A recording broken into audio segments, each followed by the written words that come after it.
6వ అధ్యాయము 1 నుంచి 7వ వచనాల వరకు చదువుకుందాం. నిర్విచారంగా ఉన్న వారికి శ్రమ. షోమ్రోను పర్వతముల మీద నిశ్చింతగా నివసించు వారికి శ్రమ. ఇశ్రాయేలు వారికి విచారణకర్తలై జనములలో ముఖ్య జనములకు పెద్దలైన వారికి శ్రమ. కల్నేకు పోయి విచారించుడి, అక్కడ నుండి హమాతు మహాపురమునకు పోవుడి, ఫిలిస్తీన్ల పట్టణమైన గాతునకు పోవుడి. అవి ఈ రాజ్యముల కంటే గొప్పవి కదా, వాటి సరిహద్దులు మీ సరిహద్దుల కంటే విశాలమైనవి కదా. ఉపద్రవ దినము బహు దూరముననున్నదనుకుని అన్యాయపు తీర్పు తీర్చుటకై మీ మధ్య మీరు పీఠములు స్థాపించుట, దంతపు మంచముల మీద కరుణించు, పాన్పుల మీద కన్నును చాచుకొనుచు, మందలో శ్రేష్టమైన గొర్రె పిల్లలను, చాలలలో కొవ్విన గుడ్డలను వధించి భోజనము చేయుడు. స్వరమండలముతో కలిసి పిచ్చి పాటలు పాడుచు దావీదు వలనే వాయించు వాద్యములను కల్పించుకుంది. పాత్రలలో ద్రాక్షారసం పోసి పాకం చేర్చి పరిమళ తైలము పూసుకొని చుండుడు. దాన్ని యోసేపు సంతతి వారికి కలిగిన ఉపద్రవమును గురించి చింతపడదు. కాబట్టి చెరలోనికి ముందుగా పోవువారితో కూడా వీరు చెరలోనికి పోవుదురు. అప్పుడు సుఖాసక్తులు చేయు ఉచ్చోధ్వని గతించింది. యాకోబు సంతతి వారికున్న గర్వము నాకు అసహ్యము. వారి నగరులకు నేను విరోధమైతుంది కనుక వారి పట్టణములను వాటిలోని సమస్తమును శత్రుల వశము చేసేదని దేవుని లేఖన ద్వారా దీవించి ఆశీర్వదించుతారు.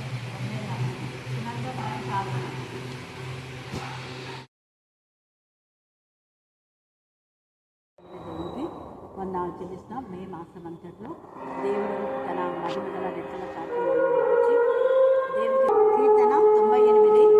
యెహోవా ఆశ్చర్యకారం చేస్తున్నాడు, ఆయనను గురించి కొత్త కీర్తన పాడుడి. ఆయన దక్షిణ హస్తం, ఆయన పరిశుద్ధ బాహు ఆయనకు విజయం కలుగజేసి ఉన్నది. యెహోవా తన రక్షణ వెల్లడి చేస్తున్నాడు, అన్యజనుల ఎదుట తన నీతిని బయలుపరుచున్నాడు.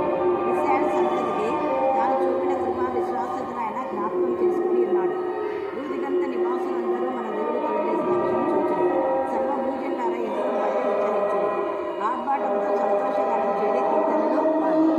కాబట్టి 2026 జూన్ మాసంలో దేవుడు మన జీవితంలో అనేకమైన ఆశ్చర్యకారములు చేసినందుకు దేవుని స్తుతిస్తున్నాం. మరి 98వ కీర్తన మీరు కూడా చదివి ధ్యానం చేయండి. ఆయన పరిశుద్ధ బాపులే మనకు విజయం. అంటే మన పరిశుద్ధంగా ఉంటే ఎప్పటికైనా మనకు విజయమే. పరిశుద్ధత ద్వారా అపవాదికులే లయపరచబడతాయి. దేవుని వాక్య భాగం దీవించి ఆశీర్వదించుగాక. ఆమేన్, ఆమేన్, ఆమేన్.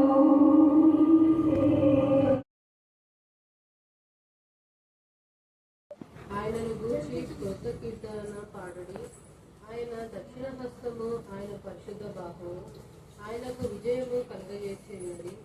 యెహోవా తన రక్షణను వెల్లడి చేసి ఉన్నాడు, అన్యజనుల ఎదుట తన నీతిని బయలుపరిచి ఉన్నాడు. ఇశ్రాయేలు సంతతికి తాను చూపిన కృప విశ్వాస్యతలను ఆయన జ్ఞాపకము చేసుకొని ఉన్నాడు. భూదిగంత నివాసులందరూ మన దేవుడు కలుగజేసిన రక్షణను చూచుడి. సర్వజనులారా యెహోవాను బట్టి ఉత్సహించుడి, ఆర్భాటముతో సంతోషగానము చేయుడి, కీర్తనలు పాడుడి. సితారా స్వరముతో యెహోవాకు స్తోత్ర గీతములు పాడుడి. సితారా తీసుకుని సంగీత స్వరముతో గానము చేయుడి.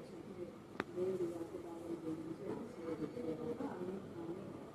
చదవబడ్డ లేఖన భాగంలో ఈ 2026 మరి మే మాసం అంతట్లో దేవుడు మనం కాపాడినాడు. దేవుడికి స్తోత్రం. మరి యొక్క జూన్ మాసంలో మొదటి దినము దేవుడు ఇచ్చేటటువంటి వాగ్దానము, యెహోవా ఆశ్చర్యకరంగా చేసి ఉన్నాడు. చేస్తారని చెప్పలే, ఆల్రెడీ చేసినాడు. మరి ఈ జూన్ మాసంలో ఏం చేస్తారో తెలియదు. ఎవరు చేసినందుకు వందనాలని చెప్పాలి. మనం వాళ్ళ ఆలన ఉద్యోగమో బాబు విషయమో ఏదో ఒకటి దేవుడు అద్భుతకరమైతే చేసింది. ఎవరు చేసినందుకు వందనాలు అని మనం శుద్ధి చేయాలి. తర్వాత ఆయన దక్షిణ హస్తము, ఆయన పరిశుద్ధ బాహు మనకు విజయం. మన జీవితంలో విజయం కావాలంటే దక్షిణ హస్తం, తర్వాత పరిశుద్ధ బాహు. పరిశుద్ధ అనే మాట మనం ఎప్పుడైతే ఎత్తుకుంటామో అప్పుడు వాక్యమే పరిశుద్ధం. ప్రపంచంలో ఏది లేదు. అంటే ఎంత ఎక్కువ వాక్యం చదువుతామో అంత పీస్ ఆఫ్ మైండ్ వస్తుంది. అదే నేను నా ప్రవలకి చెప్పినట్టు ఆ ధైర్యం కూడా వస్తుంది మనకు. పరిశుద్ధత అంటే వేరే తలపు ఏం లేకుండా గాడ్ దేవుని వాక్యం గురించి ఉంటే నిర్మూలం అవుతాం. ఇంకా దేనికి మనం భయపడమాట. దేవుడు మనతో ఉన్నాడు. ఏ దుష్టశక్తిలో మనం ఏం చేయలేదు, ఎందుకంటే ఆయన గ్రహించాలి. కాబట్టి పరిశుద్ధత పరిశుద్ధత పరిశుద్ధత. అందుకే ప్రకటన 4:8 ఆ యొక్క కెరాబులు ఏం చేస్తున్నాయంటే 24 గంటలు పరిశుద్ధులు పరిశుద్ధులు అదే పని వెంట అదే పని. కొంతమంది ఇదే అనుకుంటున్నా అంటే అలా అనడం ద్వారా వాళ్ళకి చెడు ఆలోచన చెడు కళ రాకుండా మాన్నాయని నాకు అర్థమిస్తున్నారు. దేవుడు చూసారా? అంటే పరిశుద్ధత గురించి మనం ఎంత ధ్యానిస్తామో దాంట్లోనే మనకు విజయం అంట. అపవాది పైన విజయం పొందుకుంటే పరిశుద్ధత గురించి మనం ఆలోచించాలి. అందుకనే ఆయన దక్షిణహస్తం అంటే మీద దక్షిణహస్తం ఉంది. మరి ఎజ్రాలో కరుణాహస్తం, ఆయన కరుణాహస్తం తోడగింది వల్ల నేను పడిపోయినటువంటి మందిరాన్ని కట్టగలిగింది అన్నాడు. పడిపోయిన జీవితాలను కట్టబడాలి అంటే దేవుని కరుణాహస్తం మనకు తోడుగా ఉండాలి. దేవుని కరుణాహస్తం మనకు తోడుగా ఉండాలంటే రోమా 15 మనం చూస్తే 10వ వచనంలో ఎవరిని కరుణించునో వాని కరుణించును, ఎవరి ఎల్ల జాలి చూపునో వాని ఎల్ల జాలి చూపును అని రాయబడింది. ఎవరిని అంటే ఎవరైతే దేవుని పైన హత్తుకొని ఆనుకొని గురుస్తారో వాళ్ళ పైన దేవుని కనికరం ఉంటుంది. దేవుని కనికరం ఉందంటే ఆటోమేటిక్గా కార్యాలు అందరికీ జరిగిపోతాయి. మనం అడిగిన దానికంటే ఊహించిన దానికంటే ఎక్కువనే మన మనసులో అనుకొని ప్రేర్ చేస్తే వెంటనే దేవుడు మనకు జవాబు ఇచ్చేవాడుగా ఉంటాడు. ఆయన కనికరం కరుణాహస్తం ఎజ్రాకు అంటే అనేక మంది అన్నిల మధ్య ఎజ్రా ఉన్నప్పటికీ ఎన్నో ప్రాబ్లమ్స్ ఉన్నాయి. ఎన్నో ప్రతికూల పరిస్థితులలో దేవుడు అనుకూలత ఏర్పాటు చేస్తున్నారు. మన జీవితంలో కూడా ఇన్ని సమస్యలు అవ్వలేమబ్బా, దీని నుంచి మనం ఎట్లా ఓవర్కమ్ చేయాలని మనం అనుకుంటాం. కానీ చేయగల సమర్థుడు మన దేవుడు.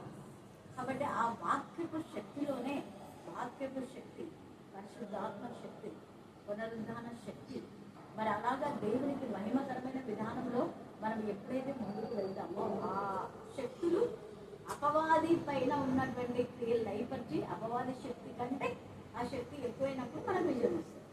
అందుకే దక్షిణ హస్తము అంటున్నాడు. ఆయన పరిశుద్ధ బాహు మనకు విజయము కలుగచేస్తున్నాడు.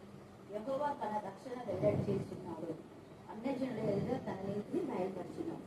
కాబట్టి దేవుడు ఇశ్రాయేలు సంతతిని చేసిన విధానంలో ఇశ్రాయేలు సంతతి అంటే అది ఇశ్రాయేలు కదా పరగాలే అని కొందరు అనుకుంటుంటారు. అప్పుడు ఇశ్రాయేల్ ఇప్పుడు క్రీస్తు రక్తంలో మనమందరం కూడా ఇశ్రాయేలీలమే. ఎందుకంటే యూదా గోత్రం సింహంగా వేసే రక్తంలో మనం కడగబడినాం, కొనబడినాం. ఆయన స్వకీయ సంపాద్యం. ఇంకా గోత్రాలు వంశాలు అనేవి లేవు. క్రీస్తు వంశాలలో అందరం చేర్చబడినాం. వాళ్ళు యూదులైనా 12 గోత్రాలైనా ఏ గోత్రమైనా ఏ వంశమైనా అన్ని జాతులు అన్ని తెగలు అన్ని మతాలు క్రీస్తు వంశావళిలో మనం ఏకమైనాం. కాబట్టి ఆ క్రీస్తు వంశావళిలో చేర్చబడిన మనకు దేవుడు విజయాన్ని, సంతోషాన్ని, సమాధానం, నెమ్మదిని కలుగజేయుగాక. ఆమేన్, ఆమేన్, ఆమేన్. సమయమందు మన మధ్యన సంచరించగలరు.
అడిగా ప్రతి ప్రార్థనకు మీరు జవాబు దయచేయాలని ప్రార్థిస్తున్నాం. ఎల్లప్పుడూ భార్యభర్తలు ఏకాత్మ ఐక్యమైన సేవకులను దయచేయండి. అన్నకు సరజకు ఏకాత్మ ఐక్యమైన సేవకులను దయచేయండి. సురేష్ మీరు ఇచ్చే స్వస్థత ఎంత స్థితించండి కాబట్టి దేవా నా ప్రభు నా చిన్న కుమారి విషయంలో కూడా మీరు అద్భుతకరం చేస్తున్నారు. అందుకు నేను స్థితిస్తున్నాను. అరుణకు మీరు గవర్నమెంట్ జాబ్ ఇస్తున్నాడు, అందుకు నేను చేసి ఉన్నాడు అన్నాడు. ప్రభా నా తండ్రి ఉద్యోగం దయచేయండి. గవర్నమెంట్ జాబ్ యొక్క ఎంత కనికరించండి, కొడుకు దయచేయండి, కొడుకు దయచేయండి. పిల్లలందరినీ జ్ఞానాత్మకంగా రాష్ట్రంలో శాస్త్రంలో ఎదిగి నేను భక్తులను ఆశ్రయం జీవించడానికి మీకు దయచేయండి. వాళ్ళ వయసులోనే మీ పైన ఆధారపడే లేదా కనికరించండి, కొడుకు దయచేయండి ప్రార్థిస్తున్నాను. ముఖ్యంగా సజీవం కూడా మీ జ్ఞానం నేర్పించి మేలు చేత మా చేతను ఉన్నప్పుడు దాని ప్రజల దగ్గర చేతిగా కూడా నిర్ణయించారు. ఒక కాపుగా సహకరించి నిలిపడి రాజారావు అరణ ఉద్యోగ విషయంలో కూడా సాధ్యమైన ప్రయత్నించడానికి మీ కృపాసాన్ని దయచేయమని ప్రార్థిస్తున్నాను. దేవా మీరు మీరే న్యాయం పరచమని ప్రార్థిస్తున్నాం. ప్రతి కుటుంబంలో మీ కనికరంతో మీరు నిలిపండి. మరలా మేము కరెంట్తో మీ సన్నిధాన్ని పూర్తిగా ఉంచండి. బిడ్డనిచ్చిన ప్రేమ అయితే ఈ ఇంట్లో నుంచి వారు ఇచ్చినట్టు వస్త్రాలు, ఆహార పదార్థాలు, కానుక, పనులు ప్రతిదీ ఇంపైన శ్వాసంగా మీరు ఆగ్రహించి తిరిగి మీరు వారికి రక్షణ వస్త్రాలు, శుద్ధి వస్త్రాలు, మహిళ వస్త్రాలు, డబల వస్త్రాలు, ఆనంద వస్త్రాలు, సంతోష వస్త్రాలతో మీరు కనికరించండి. కృప దయచేయండి, కృప దయచేయండి, కృప దయచేయండి, కృప దయచేయండి, కృప కుమ్మరింప చేయండి. నా దేశాన్ని ప్రారంభిస్తున్నాం. ఆమేన్, ఆమేన్, ఆమేన్. పరలోకం ఆస్మానంతట్లో మీరు మాకు తోడుగా నీడగా ఉన్న దేవానికి స్తుతి స్తోత్రములు ప్రభా. మొదటి మరి రోజుల్లోకి మీరు ప్రవేశింపబోతుండగా మీ దీవెన నీ కృపాన్ని సహాయం దయచేసి మా మధ్యలో మీరు న్యాయాధిపతిగా మీరు నడిపించవా తండ్రి నీకు స్తోత్రం ప్రభా. ఆ పాత్రలో నా తండ్రి ఏ యోగ్యత లేని మమ్మలను నీ విస్తృతమైన కృప ద్వారా ప్రేమించిన దేవానికి స్తుతి స్తోత్రములు ప్రభా. మమ్మల్ని మేము తగ్గించుకుని నీ పాలకుడిలో మేము అడుగుతుండగా నీ సహాయం నీ కృప నా తల్లి మాకు దయచేవా దేవానికి స్తుతి స్తోత్రం ప్రభా. అవునైనా మరి ఏది ఉత్తమమో ఏది న్యాయమో మీరు దాన్ని జరిగింపచేసి నీ నెమ్మదిని నీ శాంతిని సమాధానాన్ని మా అందరికి దయచేయాలి తండ్రి. నీకే స్తోత్రం తండ్రి. నీకు మాట చెప్పబోతున్న వాక్యాన్ని బట్టి రాత్రికాల సమయంలో మా మధ్యను మీరు విడిచి పంచిపెట్టి మీకు ఆత్మీయ ఆహారం మాకు దయచేయండి దేవానికి స్తోత్రం ప్రభా. ఈ నగర మనసు గలవారమని సన్నిధానము మరికొట్టున్నాగా నీకు దయచేయండి.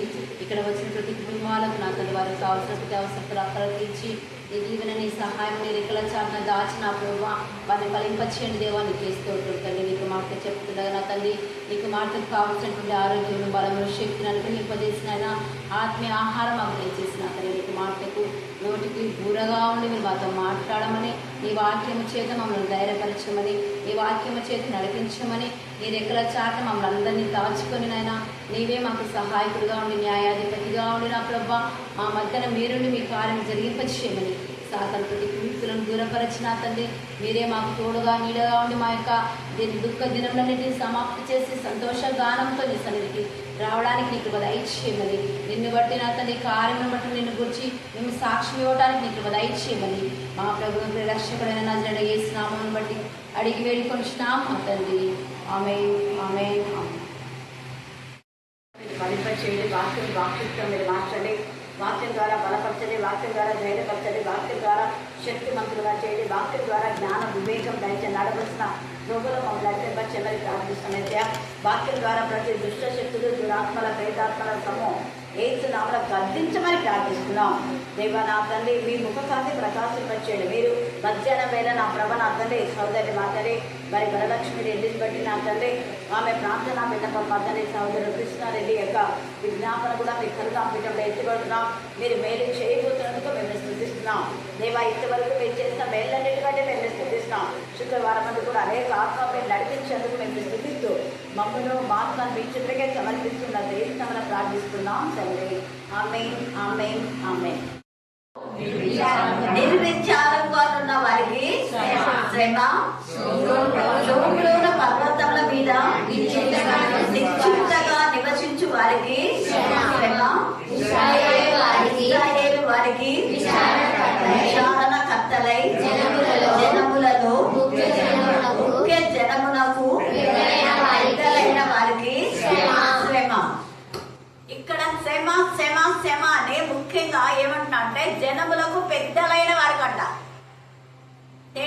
మాట్లాడుతున్నాడు కదా, చలం టీచర్ చెప్పిందా ఇది వాక్యం ఏమన్నా? కాదు కదా, ఎప్పుడో కొన్ని సంవత్సరాల క్రితం రాశారు. ఎందుకు రాసిన అంటే అట్ ద బిగినింగ్ ఆదికాండం నుంచి ప్రకటన వరకు కూడా కొంతమంది పెద్దలైన వాళ్ళు దేవునికి విరోధంగా చేసే కార్యాలను బట్టి దేవుడు పదే పదే పదే పదే హెచ్చరిక చేస్తున్నాడు. ఇక 4 సువార్తలు చూస్తే ప్రధాన యాజకులు, పెద్దలు, శాస్త్రులు, పరిచయులు అందరూ అన్నారు. కొంతమంది వీళ్లతో పాటు అన్ని జనులు కలిసి యేసయ్యను అవమానపరిచారు, నిందించారు, ఉమ్మివేశారు, ఆయన చావాలని కూడా కొట్టారు. అలాగనే సేమ్ అప్పుడు యేసు ప్రభుల వారికి ఏం జరిగిందో సేమ్ సిచ్యువేషన్ యేసు ప్రభు యొక్క శిష్యులకు ఆ తదనంతరం ఇప్పటి నుంచి ఇంతవరకు ఇంకా రాబోయే తరాల్లో కూడా ఇది జరుగుతూనే ఉంటది. కారణం ఏంటంటే పెద్దలు ఏమనుకున్నారు, మేమే పెద్దలము, మాదే పెద్దరికం, మేము చెప్పిందే వినాలి అని. సరే వాళ్ళు చెప్పింది ఖచ్చితంగా వింటాం. అయితే వాళ్ళు ఏం చెప్పాలి అంటే న్యాయం చెప్పాలి. పెద్దలు ఏం చెప్పాలంట, మళ్ళీ చెప్పాలా, న్యాయం చెప్పాలి కానీ అన్యాయం కాదు. మనం దెబోరా అంటే అప్పటికి న్యాయాధిపతులు లేరు. న్యాయాధిపతులు లేని సమయాల్లో ఇక్కడ జడ్జెస్ మనం చూస్తే న్యాయాధిపతుల గ్రంథంలో 4వ అధ్యాయంలో దెబోరా అనే ఆమె ఉంది. ఆమె సరళ వృక్షం కింద కూర్చుందంట. ఆమె పెద్ద స్టేజీలు లేవు, ఆమె సెలబ్రిటీ కాదు. సెలబ్రిటీస్ అని చాలా మంది పేర్లు పెట్టుకుంటారు, స్టార్స్ అని పెట్టుకుంటుంటారు. ఆమె 3 స్టార్ కాదు, 5 స్టార్ కాదు, కాకపోతే దేవుని ప్రతినిధి. దేవుని పక్షంగా నిలబడినటువంటి దెబోరా ఎంత తేటగా సరళ వృక్షం కింద ఆమె న్యాయాధిపతిగా ఉంది. ఎలాగుందంట, అందరూ చెప్పాలా, న్యాయాధిపతిగా ఉన్నటువంటి ఆమె ఎలాగ ఉంది అంటే 5వ అధ్యాయంలో తల్లిగా ఉందంట. ఎలాగుంది, మళ్ళీ చెప్పాలా, మళ్ళీ చెప్పాలా, తల్లికి పక్షపాతం లేని ధోరణి ఉంటది కదా. అందరూ సమానమే, అందరూ వంట చేస్తే అందరూ తినాలనే తల్లి ఆశిస్తారు. సేమ్ తప్పున్న వాళ్ళని తప్పు ఖండించేది ఆమె. నీ వాళ్ళు నా వాళ్ళు అనేది లేదామె. లంచం తీసుకొని తిమ్మిని బొమ్మని చేసి, బొమ్మని తిమ్మిని చేసి, నీతిని న్యాయమును మార్చేసి అన్యాయము అవినీతి అని ఆమె చెప్పదామె. అప్పుడు దెబోరా అనే ఆమె సరళ వృక్షం కింద ఉండి న్యాయం చేసింది. ఆమె ఇశ్రాయేలులకే తల్లి అంట. ఎవరికి తల్లి? మళ్ళీ చెప్పాలా, అలాగా తల్లి లాంటి స్వభావం కల వాళ్ళు పెద్దలుగా ఉండాలి. తల్లి లాంటి స్వభావం లేకుండా పక్షపాత ధోరణిగా ఉంటే డబ్బులు ఇచ్చిన వాళ్ళకు డబ్బులు ఇచ్చినట్టుగా చేస్తే వాళ్ళకు శ్రమ. ఇది దేవుడు రాస్తున్నాడు, సలం టీచర్ కాదు రాస్తుంది. ఎవరు రాస్తున్నారు చెప్పండి, మళ్ళీ చెప్పాలా. అందుకని ఏమంటున్నాడు చూడండి, ముఖ్య జనములకు పెద్దలైన వారికి శ్రమ. ఎందుకు వాళ్ళకు శ్రమ అంటే వాళ్ళు అన్యాయమును మార్చుతున్నారు, న్యాయం చేయటం లేదు, వాళ్ళు నీతిని వాళ్ళు జరిగించడం లేదు. అబద్ధంలో ఒక అబద్ధానికి 100 అబద్ధాలు, ఒక తప్పిదాన్ని కప్పిపెట్టడానికి 100 పాపాలు చేసేస్తున్నారు వాళ్ళు.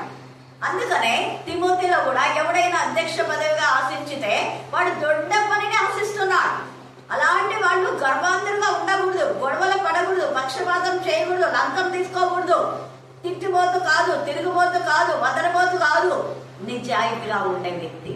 అట్లాంటి వాళ్ళను పెద్దలుగా ఎన్నుకోండి. తర్వాత అలాంటి వాళ్ళ ఆత్మ జ్ఞానంతో నింపబడిన వాళ్ళను అన్నాడు.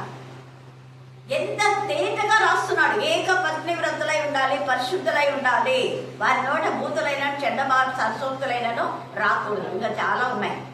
ఇవి ఈ లక్షణాలు ఉన్న వాళ్ళే. పైగా వాళ్ళు ఎలాగ ఉండాలంటే వాళ్ళు నూనె రాసి ప్రార్థన చేస్తే రోగికి ఏమవ్వాలి? అందరు చెప్పాలా, అందరు చెప్పాలా. మరి ఎప్పుడైనా యా పెద్దనన్నా చేస్తే స్వస్థత అయిందని విన్నారా మీరు? వినింటే నాకు చెప్పండి. ఇక్కడే కాదు, ఎక్కడైనా కొన్ని చోట్ల అయినాయి. కొన్ని చోట్ల పెద్దలు అంటే కేవలం సంఘానికి ఏర్పాటు చేసిన పెద్దలు కాదు. ఇక్కడ పెద్దలు అనే మాట లేదంటే మేడి పెద్దలు కాదు, ఆత్మీయంగా అనుభవం కలిగినటువంటి పెద్దలు. అందుకే మీలోని పెద్దలు కొంతమంది ఏర్పాటు చేసుకోండి, ఆత్మ జ్ఞానంతో నింపిన వాళ్ళని ఏర్పాటు చేసుకోండి అన్నాడు. అలా ఆత్మ జ్ఞానంతో నింపిన వాళ్ళు ఆత్మీయంగా ఉంటారు, దేవునికి భయపడతారు, లోబడతారు, నిక్కచ్చిగా తప్పని ఖండిస్తారు. వాళ్ళు ఎవరేమన్నా కూడా డోంట్ కేర్. అలాంటి వాళ్లకు శ్రమ ఉండదు.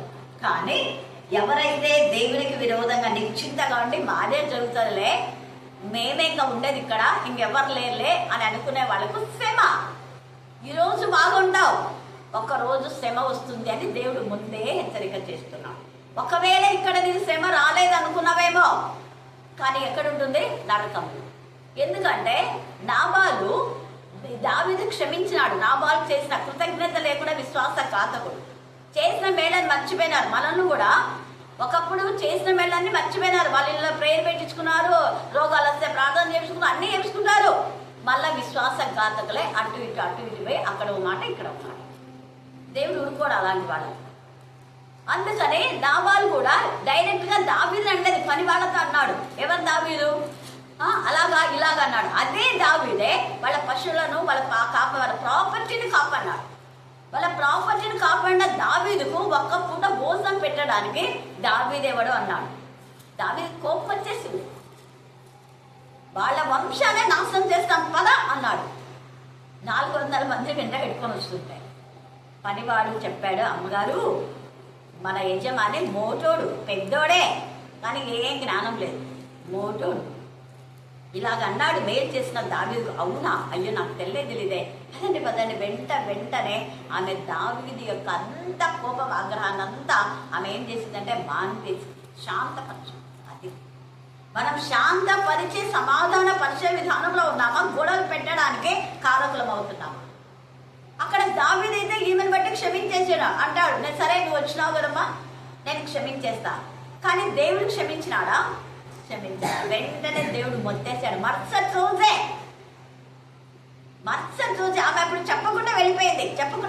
ఆమె వచ్చిన తర్వాత చెప్పింది, నేను దావీదు దగ్గరికి వెళ్ళా, భోజనం తీసుకోవాలా, నువ్వు ఇలా అన్నా ఉంటా కదా, దావీదు నిన్ను నీ వంశాన్ని అంతా నాశనం చేయాలని వస్తుంటే నేను పోయి అడ్డుపడుకున్నా. అవునా అని ఆ మాట వింటుంటేనే పడి చచ్చిపోయినాడు. దేవుడు మొత్తేశాడు. అలాగనే షిమి అనేవాడు వాళ్ళ యజమాని వదిలేస్తే వాడు అటు ఇటు గాడిదలాగా తిరుగుతూ ఉంటాడు. తిండి లేక అవస్థలు పడుతూ ఉంటాయి. పాపం దావీదు దగ్గర తీసి మనకి భోజనం పెట్టి మనకి మంచిగా తన యొక్క కొలువులో మంచిగా చేర్చుకొని చేస్తే వాడు దావీదునే వాడే చీచి అని దావీదును ఎంత హీనంగా మాట్లాడతాడు. అప్పుడు ఉన్నటువంటి చెరువు కుమారులకు కోపం వస్తారు. వీళ్ళు ఏం చేద్దామా అంటారు. కానీ చెరువు కుమారులారా కోపడుద్దండి, దేవుడు మనతో అననిస్తున్నాడేమో అనని. వాడు అన్నటువంటి నాకు ఆశీర్వాదాలే అన్నాడు. ఆ తర్వాత ఆశీర్వాదాలు వచ్చాయి, వాడికి మాత్రం శాపం. కారణం ఒక్కటే, చేసిన మేళ్లను మర్చిపోయి విశ్వాసఘాతకులుగా మనం ఉండకూడదు. అందుకనే నేను మధ్యాహ్నం ఎందుకు వరలక్ష్మి అని చెప్పంటే, ఆమె ఎప్పుడో చేసిన మేళ్లను గుర్తు చేసుకొని నంబర్ తీసుకొని 2 నెలలు చేసి ఈరోజు వచ్చినారు. ఇక్కడ వీళ్ళంతా పెద్దలకు ఎందుకు శ్రమ, ఇస్రాయేల్కి ఎందుకు శ్రమ, వీళ్ళందరూ నిర్విచారంగా ఉన్నా అంటే దేవుడు చేసిన మేళను మర్చిపోయి వాడిని శాంతరంగా తినుము తాగుము చిక్కించమని ఉన్నాం. అందుకని శ్రమ అంటున్నాడు. తర్వాత చూడండి, కల్లేకపోయి విచారించుడి, అక్కడి నుండి హమాతు మహాపురమునకు పోవుడి, ఫిలిస్తీన్ల పట్టణమైన గాతుకు పోవుడి అన్నాడు. పోవుడి అని ఎందుకు అన్నంటే మీకు అదే ఇష్టం కదా. మీకు కావాల్సింది అల్లరి పూకతో ఉండాలని ఇష్టం, తాగుబోతులతో ఉండాలని ఇష్టం, వదలబోతులతో ఉండాలని ఇష్టం, బాగా దేవుడికి విరోధంగా రౌడీనిజం చేసే వాళ్ళంటేనే మీకు ఇష్టం. వాళ్ళ సహాయం మీకు కావాలి. ఈ గాతు రాజు ఎవరు అంటే, ఒకప్పుడు దావీదు కూడా గాతుకు వెళ్ళాడు. అప్పుడు ఆకీష్ ఉన్నాడు అక్కడ. ఆకీష్ అంటే ఎత్తరి ఒక రాజు సందతి. వీళ్ళంతా ఫిలిస్తీన్లు 5 మంది ఉంటారు వాళ్ళు. ఈ యొక్క గొలియాతు కూడా వాళ్ళ బంధువే ఆకీష్. అందుకని గాతుకు పోవుడే అన్నాడు. అక్కడైతే వాళ్ళు తగ్గింది ఇస్తారు, మీకు బుద్ధి వస్తుంది. మీకు ఇక్కడ ఎంత ప్రేమతో నేను మిమ్మల్ని ఆదరిస్తే, ఎంత ప్రేమతో మిమ్మల్ని చూస్తే మిమ్మల్ని మర్చిపోయినారు. చీకట్లో నుంచి మిమ్మల్ని వెలుగులోకి నడిపిస్తే, ఆ ఆహారం లేని పరిస్థితిలో, నీళ్లు తాగడానికి కూడా లేని పరిస్థితుల్లో, వాళ్ళ భయంకరమైన దాసత్వం అనే ఆ వాటి కాడి నుంచి మిమ్మల్ని తీసుకొని వస్తే విశ్వాసఘాతకులై మీరు ఇటు అటు తిరుగుతారా? దేవుడికి కావాల్సిన ఆహ్వానం ఇవ్వకుండా. అందుకని దేవుడు ఏమన్నాడు, పోండి మీరే గాతుకు పోవుడి, అవి ఈ రాజ్యముల కంటే గొప్పవి కాదా? వాటి సరిహద్దులు మీ సరిహద్దుల కంటే విశాలమైనవి కాదా? ఉపద్రవ దినము బహు దూరం నున్నదనుకుని అన్యాయ తీర్పు తీర్చుటకై మీ మధ్య ఏం చేస్తున్నారన్నా, మీరు మీ మధ్యనే మీరు పీఠంలో స్థాపింతులు. మేము పెద్దలం రండి మా దగ్గరికి అని పిలుచుకుంటుంటాం. ఆ పెద్దలు ఏం చేస్తున్నారు అంటే అన్యాయం చేస్తున్నారు. కారణం ఏంటంటే ఎవరు డబ్బిస్తే వాళ్ళకి. కానీ దేవుడు అలాంటి తలలు దించుతాడని ప్రవీణ్ పగడాల మొదటి మెసేజ్, ఆయన ఒక మెసేజ్ నాకు సెండ్ చేసినారు. మీరు ఆయన తేటగా చెప్తాడు, మీకు అధికారం ఉందని ఇష్టానుసారంగా చేస్తారా? జాగ్రత్త సుమా, ఈట దించుతాడు వీళ్ళు. బుద్ధి చెప్తాడు ఆయన. ఆ మెసేజ్ నాకు ఒక సెండ్ చేస్తున్నాను ఇప్పుడు కాదులే, 1 year బ్యాక్ ఆయన చనిపోయిన తర్వాత. హల్లెలూయా హల్లెలూయా. అంటే పొగరు బట్టి ఇష్టానుసారంగా మీరు మాట్లాడితే దేవుడు ఊరుకోడు. చూస్తూ చూస్తూ చూస్తూ మౌనంగా ఉంటాడు. అనుకోని విధానంలో ఉప్పెల్లాగా వచ్చేస్తుంది. ఇప్పుడు ఈ నాబాలు బాగా తాగి ఎంజాయ్ చేస్తున్నాడు. నాబాలు అనుకున్నాడా? అనుకోలే.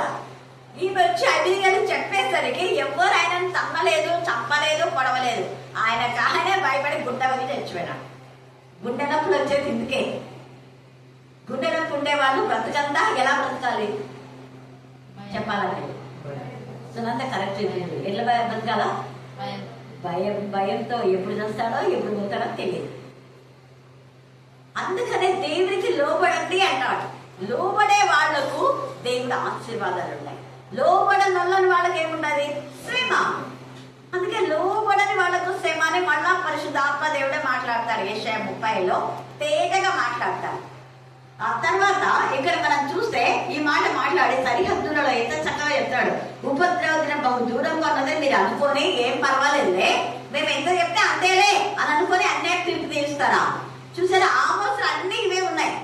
అందుకనే 2, 3 తప్పులు చేసిన వారికే శిక్ష ఉంటే ఇంకా మంచినీళ్ళలాగా తప్పులు చేసే వారికి ఎంత శిక్ష ఉంటది అర్థం చేసుకోవాలి. ఆమోసులో మొదట 2, 3 అధ్యాయాలన్నీ చూస్తే 2, 3 సార్లు చేసిన తప్పులకు 2 సార్లు 3 సార్లు 2 సార్లు 3 ఇదే పదే రిపీట్ అవుతుంటది. 2, 3 సార్లు తప్పులకే అంత పెద్ద శిక్ష వస్తే మళ్ళీ మంచినీళ్ళలాగా రోజు తప్పులు చేసే వాళ్ళకు రోజు డబ్బులు తీసుకొని ఇంటికి పోరు వాళ్ళు. ఎందుకంటే పని లేదు కదా. ఆ డబ్బులు ఆ లంచం ఉంటేనే ఇంట్లో ఏమైనా గడిచేది. మరి అలాంటి వాళ్ళకు ఇంకెంత శిక్ష వస్తుంది. అందుకే పరిశుద్ధ ఆత్మదేవుడి గారు మాట్లాడుతున్నాడు. అయితే ఎవరైతే దేవుని మాట విని తమ బ్రతుకులు సరిదిద్దుకుంటారో వాళ్ళు దేవుడికి ఇష్టంగా ఉంటారు. జక్కయ్య యేసయ్య యొక్క మాటలు విన్నాడు. విని ఆయన చూడాలనుకున్నటువంటి జక్కయ్య కూడా చాలా లంచగొండి ఎంతో తీసుకున్నాడు. అయితే ఏం చేసినాడు? యేసయ్య ఒక్కసారి ఇలా చూసి జక్కయ్య కిందికి దిగు అంటేనే ఆయన గుండె చంపి, అమ్మ బాబాయ్ నేనే చూడాలనుకుంటే నేను చూడాలనుకున్నా ఆయన చిన్నాను దిగమన్నాడా? ప్రభు నేను దిగిపోతాను ప్రభు, అన్ని దించేసుకుంటా, ఏ లంచాలైతే హెచ్చించుకున్నా అన్ని తీసేసుకుంటా ప్రభు. ఒకే మాట అన్నాడు జక్కయ్య దిగు అన్నాడు. రెండవది నీ ఇంటికి రక్షణ. ఏం సింపుల్ గా అక్కడ పెద్ద వాక్యం మెసేజ్ చెప్పినాడు. అక్కడ వేసేయ లేదు. అతనిలో మార్పు వచ్చింది కాబట్టి ఇతను అబ్రహాము కుమారుడు అన్నాడు. ఎందుకు అన్నాడు అంటే వెంటనే యేసయ్య ఏం చెప్పలే, నీ ఇంటికి వచ్చి శోధన చేస్తా నువ్వు అంతా ఏమేమో ఎవరి దగ్గర అంత అన్యాయం ఏమో తీసుకున్నావు అంటే ఏమట్లా. దానిలో ఈయననే చెప్తున్నాడు, ప్రభా నేను అన్యాయంగా ఎవరెవరి దగ్గర తీసుకున్నానో నేనేం అనలేదు కదా జక్కయ్య. నువ్వు అంటే ప్రభా నాకు అయిపోయింది, నువ్వు చూస్తేనే నా బతుకంతా నాకు అర్థం అయిపోయింది ప్రభా. ఇంకా వద్దు, ఇప్పటి నుంచి నేను నీ బిడ్డగా జీవిస్తా. ఎవరెవరి దగ్గర అక్రమంగా తీసుకున్నానో 100 రూపాయలు తీసుకున్నానికి 400 ఇస్తా ప్రభా. మరి న్యాయం చెప్పడానికి నువ్వు 400 తీసుకున్నా 4000 ఇవ్వాలి. దేవుడు ఇప్పిస్తాడు. ఇక్కడ కాకుండా అక్కడ కొన్ని సోర్స్ ఉంటాయి మనకు. ఆ సోర్స్ అన్ని తీసి వాళ్ళకి ఇస్తారు. ఎవరెవరి దగ్గర అయితే అన్యాయం తీసుకుంటారో వాళ్ళకి పోతాయి. హల్లెలూయా హల్లెలూయా. ఎందుకు అబ్రహాము కుమారుడు అంటే అబ్రహాము ఒకరిని ఆశించలేదు. చెప్పుల వాడు కూడా నాకు వద్దు అన్నాడు అబ్రహాం. ఎవరైతే ఇతరులను ఆశించకుండా ఉంటారో వాళ్ళే అబ్రహాం సంతతి. అలాంటి వాళ్ళే పరలోక రాజ్య వారసులు అవుతారు. అలాంటి వాళ్ళే అబ్రహాం రొమ్ములో యేసయ్య చనిపోయే వరకు ఉన్నారు. అందుకే ఆ రొమ్మును యేసయ్య ఖాళీ చేసి ఆయన మరణం చేయించి తిరిగి లేచిన తర్వాత తండ్రి దగ్గర పెట్టారు. ఇప్పుడు ప్రభునందు ఉన్న వారికి ఏ శిక్ష విధియు లేదు. ప్రభునందు ఉన్నవారు వారి క్రియలు వాళ్ళు వెంట వెళ్ళిపోతాయి. తేటగా మాట్లాడుతున్నారు. తర్వాత మనం చూస్తే ఇక్కడ చూడండి, యెషయా 32, 9, 10 వచనాలు. 32, 9, 10 వచనాలు. నిశ్చింతగా ఉన్న స్త్రీలారా. ఇప్పుడు ఇక్కడంతా ఎవరి గురించి అంటే అంత పురుషుల గురించే కొన్ని ఉన్నాయి. ఇప్పుడు ప్రత్యేకంగా మళ్ళీ స్త్రీలారా ఏం పర్వాలేదులే, మాకు బలగం ఉంది, మేము ఏమైనా చేయొచ్చు, ఎవరైనా తమ్మొచ్చు, పొడి చేయొచ్చు, చంపొచ్చు అని నువ్వు అనుకుంటున్నావేమో. సుఖాసక్తి గల స్త్రీలారా లేచి నా మాట వినుడి, నిశ్చింతగానున్న కుమార్తెలారా నా మాట వినుడి, నిశ్చింత గల స్త్రీలారా 1 సంవత్సరములకు మీకేమొస్తుందంట? ఒక్క సంవత్సరం కూడా కాదు, నన్ను అడిగితే కొన్ని నెలల్లోనే ఏమన్నా జరగచ్చు. ఎవరికి అంటే నిశ్చింతగా ఏం పర్వాలేదులే, ఎవరు ఏం చేసినా ఎవ్వరు అనేది లేదులే మమ్మలను అని అనుకున్న వాళ్ళు, భయం భక్తి గలవాడైతే దేవుని సన్నిధికి వచ్చి దేవుని దగ్గర గోజాడి దేవుని దగ్గర విజ్ఞాపన చేసి దేవుని అడుగుకుంటూ ఉంటారు. అలాంటి వాళ్లకు ఆశీర్వాదం. ఎవరైతే దేవుడు అంటే భయము భక్తి లేకుండా విచ్చలవిడిగా దేవునికి విరోధమైనటువంటి కార్యాలు చేస్తూ నోటికి ఎంత వస్తే అంత మాట్లాడుతుంటారో వాళ్లకు తొందర. ఏం తొందర అంటే తొందరగా ఏమొస్తుందో తెలియదు. ఇంకా నేను చెప్పలేను, మీరు డాష్ పూర్తి చేసుకోండి, ఏమైనా రావచ్చు. అప్పుడు పలాన్ రోజు పలాన్ తేదీ మే లాస్ట్ రోజు అక్క ఇలాగ నింది కదా అని మీరు గుర్తేసుకోండి. ఒకరోజు నేను ఒక మాట అన్నా, సునందని బాధ పెట్టిన వాళ్ళని బట్టి, తర్వాత చెప్పాను. ఇప్పుడు ఇబ్బంది నేను అప్పుడు అన్నానా, జరిగింది అది ఆల్రెడీ. కాబట్టి ఎప్పుడే కానీ దేవుని పిల్లలను టచ్ చేయదు. దేవుని పిల్లలను ముట్టేవాడు ఎవరు ముట్టాడంట? కన్ను గుడ్డును ముట్టాడు. చేసిన వేళను మర్చిపోవద్దు. చేసిన వేళను మర్చిపోయి మన ఇష్టానుసారంగా చేస్తే దేవుడు అస్సలు ఊరుకోడు. నిశ్చింతగా ఉన్న స్త్రీలారా, ఇక్కడంతా కూడా పెద్దలకు చెప్తున్నాడు, ప్రజలకు చెప్తున్నాడు, ఏం పర్వాలేదు నువ్వు అనుకుంటున్నాయేమో ఒక్కరోజు నీ కథ వేస్తా అంటున్నాడు దేవుడు. తర్వాత ఏమంటున్నాడు చూడండి, 33వ అధ్యాయము యెషయా 15వ వచనం. 33 నీతిని అనుసరించి నడుచుచు యథార్థంగా మాట్లాడుచు నిర్బంధం వలన, నిర్బంధం అంటే ప్రేమతో ఎవరైనా నీకు ఇస్తే తీసుకో. నిర్బంధం వలన, నువ్వు నాకు 50,000 ఇస్తే నేను ఇచ్చేస్తా, 10,000 ఇస్తే నేను ఇచ్చేస్తా, 5,000 నాకు నీకెళ్ళే ఇస్తానులే అని అనే వాళ్ళంతా లంచం. ఇది నిర్బంధం వల్ల వచ్చు లాభము ఉపేక్షించుచు లంచము పుచ్చుకొనకుండా తన చేతులను మలుపుకొని హత్యను మాట వినకుండా చెవులు మూసుకొని చెడుతనం చూడకుండా కన్ను మూసుకొని వాడు ఉన్నత స్థలం పరలోకం. మాటలేం చేసుకొని నువ్వు పరలోకానికి పోవాలంటే ఈ క్యారెక్టర్స్ ఉండాలి. ఈ క్యారెక్టర్స్ ఎవరికైతే లేదో వాళ్ళు పరలోకానికి పోరు కాకపోరు. అందుకని అంటున్నాడు. ఎంత తేటగా ఇక్కడ పరిశుద్ధాత్మదేవుడు వాక్యం ద్వారా మాట్లాడుతున్నాడు. తర్వాత 35:1-5 చూస్తే అక్కడ అరణ్యంలో ఎండిన భూమియు ఉల్లసించు. నువ్వు అరణ్యం లాగున్నావా, ఎవరు నాకు సహాయం లేరని దేవుడు నీకు సహాయం. ఎండిపోయిన జీవితంలో ఉన్నావా, దేవుడు నీ జీవితాన్ని బలవంతంగా చేస్తాడు. ఒకప్పుడు మేరీకి ఇదే చదువు వినిపించిన, గుర్తుందా? మేరీ అరణ్యంలో ఎండిన భూమి ఉల్లసించును, అడవి ఉల్లసించి శారోన్ కూడా. అందుకే శారోన్ చాలాసార్లు ఏమంటుంటారంటే ప్రార్థన చేస్తుంది, ప్రభువా ఇక్కడ కర్ణాపీఠంలో ఎన్నో మేలు పొందుకున్నారు, దేవుని వాక్యం ద్వారా మీరు మమ్మల్ని జీవింపజేశారు, కానీ ఇక్కడికి రాకుండా వాళ్ళు అక్కడికే పోతున్నారు ప్రభువా అని ప్రేర్ చేసింది కదా. వాళ్ళకి చెప్తాదంట, ఏం మీరు చర్చికి వస్తున్నారు, అప్పుడైతే కర్ణాపీఠంకి వస్తుంటారే, వాళ్ళు చర్చికి వస్తున్నారు అని 2-3 గద్దించిందంట కదా. చెప్పింది ఏమోలే అని నేను అన్నా, నాకు వచ్చి మళ్ళీ చెప్పింది ఇచ్చారు అని చూపించారంటే వాళ్ళ కథ ఏమోలే దేవుడు చూసుకుంటాడు. మరి మేలు పొంది వాళ్ళు అటు ఇటు పోయే వాళ్ళ మనం ఏం చెప్పలేం. ఒక చోట విత్తే ఇంకో చోట పోసే వాళ్ళని ఎవరు చెప్పలేం. కానీ దేవునికి ఎవరైతే కలిగి ఉంటారో వాడు ఎండిపోయిన జీవితాన్ని సరిచేస్తారు. అరణ్యంలో ఎండిన భూమి అరణ్యం లాగా, ఒకవేళ మనుషులు అరణ్యంలో క్రూర మృగాలు ఉంటాయి, అడవిలో క్రూర మృగాలు ఉంటాయి, అలాంటి మృగాల మధ్య మనమున్న దేవుడు మనల్ని కాపాడతాడు, ఉల్లసించేలా చేస్తాడు, సంతోషంతో ఉండేలా చేస్తాడు, భయం అవసరం లేదు. అరణ్యంలో ఎండిన భూమి ఉల్లసించును, అడే ఉల్లసించి సంగీతంలో పాడి లెబానోను సౌందర్యం దానికి కలుగును, కర్మేలు షారులకున్న సొగసు దానికి కలుగును. అవి యెహోవా మహిమను, మన దేవుని తేజస్సును చూచును. సడలిన మోకాలను దృఢపరచుడు, తత్తలిన హృదయంతో ఇట్లాంటి భయపడక ధైర్యంగా ఉండు. ప్రతిదండం చేయడానికి మీ దేవుడు వచ్చుచున్నాడు, ఆయన చేయదగిన ప్రతీకారం ఆయన చేస్తా. కంటెస్ట్ చేయండి వాక్యం, ఖచ్చితంగా డిసైడ్ అవుతాం. ఎంత తేటగా 35 తర్వాత చివరిని అంటాడు, దుఃఖంను నిట్టూర్పును ఎగిరిపోడు. ఇందాక సున్నత చేసే ప్రార్థన, దుఃఖం నిట్టూర్పు ఎగిరికొట్టేస్తాడు దేవుడు. హల్లెలూయా హల్లెలూయా హల్లెలూయా. తర్వాత ఇక్కడ వీళ్ళంతా దేవుని పిల్లల మాట వినలేదు కాబట్టి దేవుడు ఏం చేస్తాడంటే 65వ 65వ అధ్యాయం 12-14 వచనాలు చదవాలి. 65:12-14. మీరు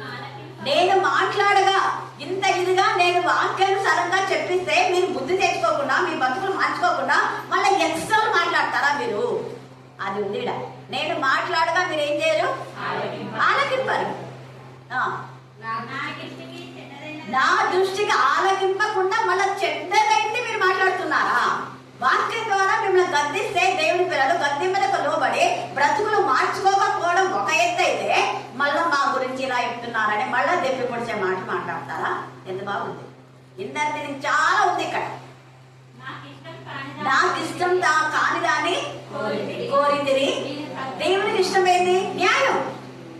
శాస్త్రులారా, పరిచయులారా, మీరందరూ కూడా ఏమేమో దశభాగం ఇస్తామని అనుకుంటున్నారు, డబ్బులు ఇస్తున్నామని, బాగుపోతున్నప్పుడే ఎగ్జామ్ ప్రార్థన అది ఇది అనుకుంటున్నారేమో, కానీ న్యాయంను మర్చిపోయినారు. విశ్వాసంలో కనికరం మీరు మర్చిపోయినారు. మత్తయి 23:23 కీవర్డ్. మీరు న్యాయములు చేయకుండా ఏమేమో అంటే అది ఎలా అవుతుంది? చదువు.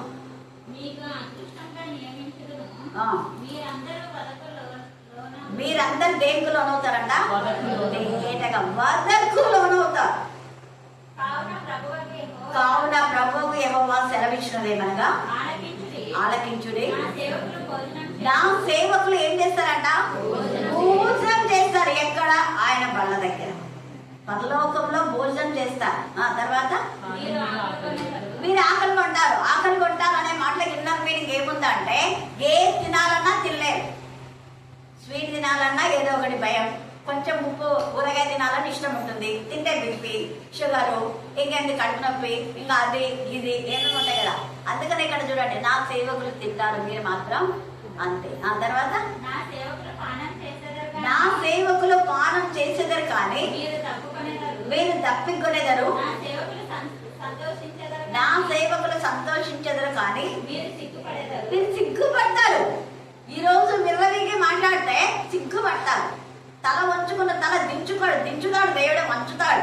మెడ వంచని జనాంగంతో దేవుడు మాట్లాడి మెడ వంచుతాడు. ఆయన తేటగా మాట్లాడుతున్నాడు పరిశుద్ధాత్మలో. ఇక్కడంతా కూడా ఇది మీరు కంటెంచండి. ఇర్మియా 4వ అధ్యాయం. ఇర్మియా 1-2 వచనాలు చదవండి.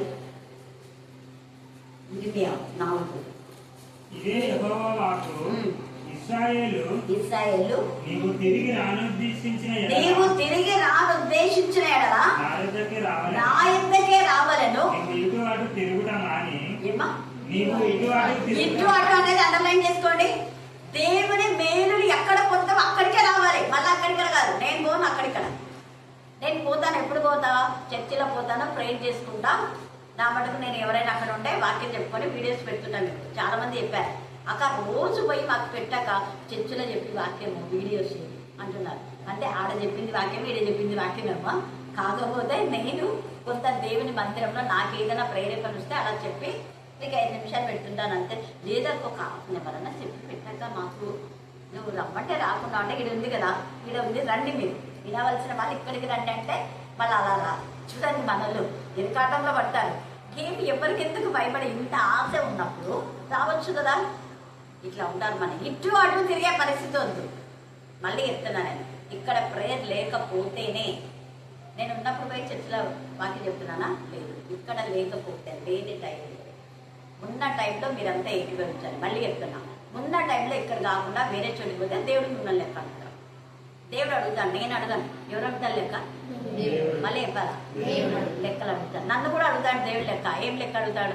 నేను ఇక్కడ అక్కడి నుంచి నిన్ను తీసుకొని వస్తే పోయి నువ్వు మారనాథ చర్చి మా చర్చి అని ఆడపోయి వాక్యం చెప్తావా అని నన్ను అడుగుతాడు. ఆడ చెప్తే.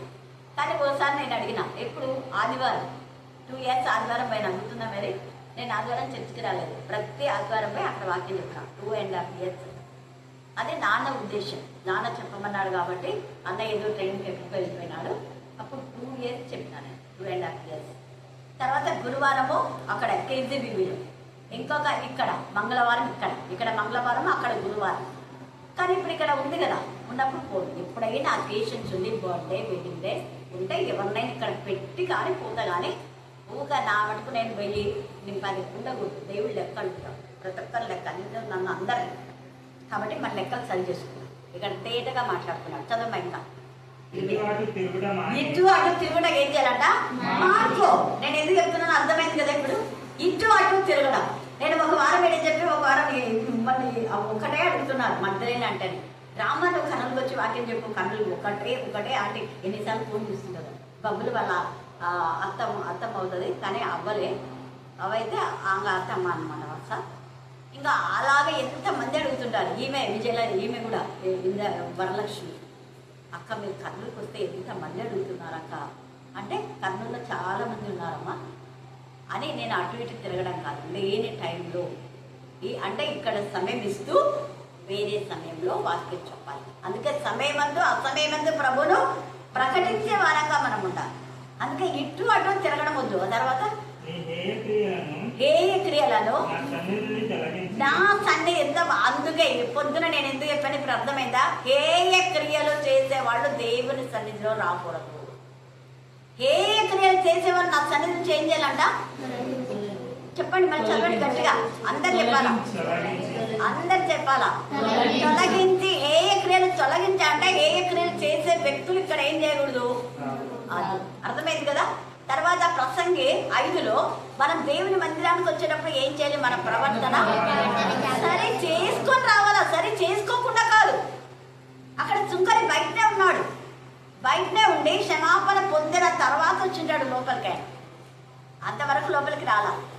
దేవుని మందిరం అంటే దహించు అగ్ని, మనం ఇష్టానుసారంగా చేస్తున్నాం. వద్దు, దేవునికి మహిమకరంగా ఉందాం. అటు ఇటు తిరిగే జీవితం వద్దు, హేయమైన వాటిని చేయొద్దు. దేవునికి ఇష్టమైందంటే నీతి న్యాయం, అన్యాయం తీర్పు తీర్చొద్దు. మనం చిన్నలైనా పెద్దలైనా న్యాయంగా మాట్లాడాలి. దేవుడు ఈ వాక్య భాగం దీవించి ఆశీర్వదించుగాక. ఆమేన్, ఆమేన్, ఆమేన్.